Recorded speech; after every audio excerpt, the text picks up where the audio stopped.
أعوذ بالله من الشيطان الرجيم. بسم الله الرحمن الرحيم. ألف لام ميم.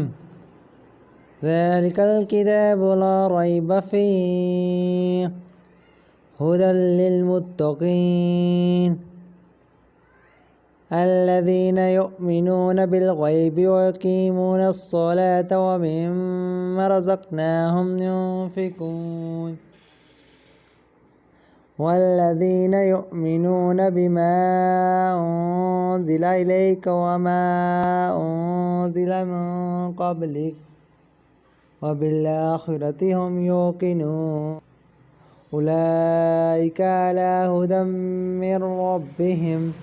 وأولئك هم المفلحون إن الذين كفروا سواء عليهم أنذرتهم أم لم تنذرهم لا يؤمنون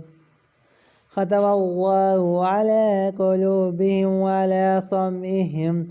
وعلى أبصارهم غشاوة ولهم عذاب عظيم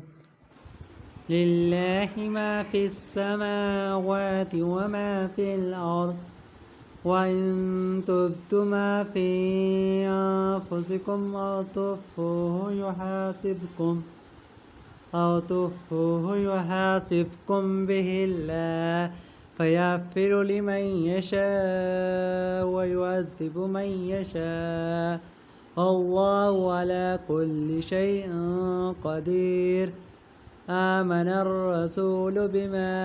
أنزل إليه من ربه والمؤمنون كل آمن بالله وملائكته وكتبه ورسله لا نفرق بين أحد